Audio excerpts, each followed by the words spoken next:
Stop gjuhës denigruese, ta shkyej gojen. Nuk jam femër koti, por jam grua me nder. Këto ishin vetëm disa nga porositë që mbani në dorë organizatorët e protestës së sotme para objektit të komunës së Ferizajt. Kjo protestë, e udhëhequr nga kryetaria e grupit të grave asambleiste, kishte për qëllim që të tregojë revolt kundër fjalëve fyese që sipas tyre, ditë më parë, kryetari Ferizajt Muharrem Sfarqa ja kishte bërë këshilltarës Kristina Gashi Bytyqit.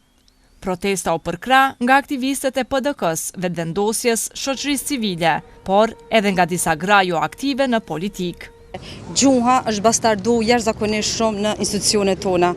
Është për të theksuar si kryetari Sfarqa bashkarisht edhe me dy kandidat tjerë që kanë qenë për kryetar të komunës Ferizajt, do me thonë e kanë gjuhën më denigruese në institucionet komunal.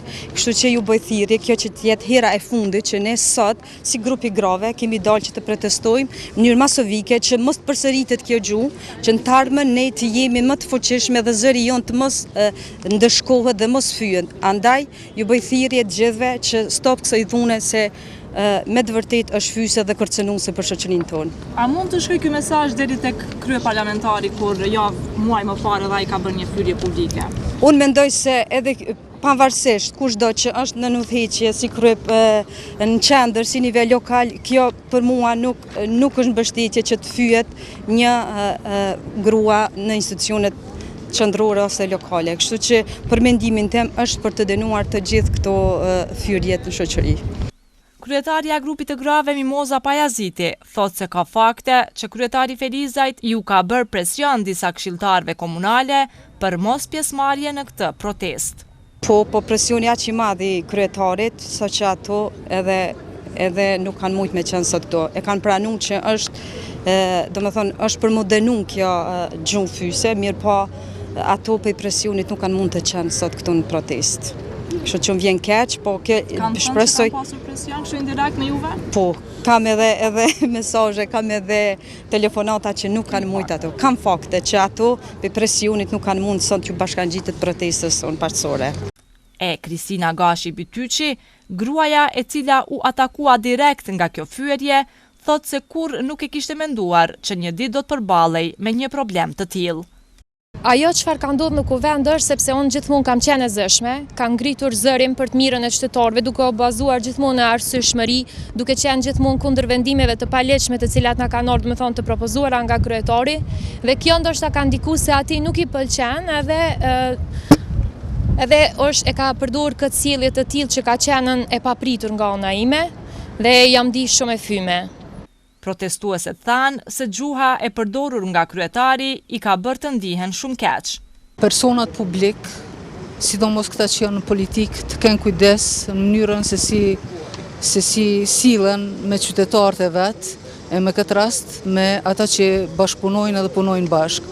Rasti i asambleistës zonjës Kristina Bytyqi është një rast që vërtet na ka bë me u ndi keq.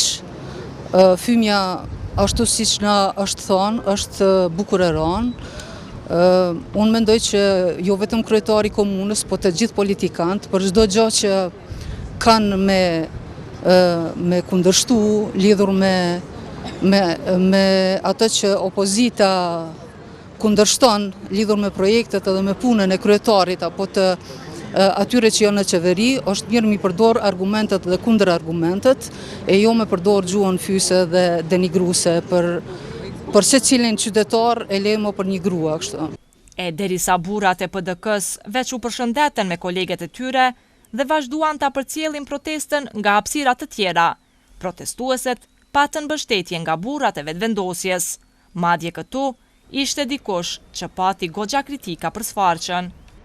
Ai vet nuk mund të shkyej asnjë pul e lemë ansambleistës, gruas së një qytetari, motrës së dikujt, familjarës së dikujt, dhe siç e shihni edhe për krajen që e ka nga pjesa dërmuese e njerëzve që janë të kulturuar, që janë të arsimuar, dhe se gruas, motrës, shoqës, bashkëpunëtorës, ti thuhet ashtu, është mëse turp.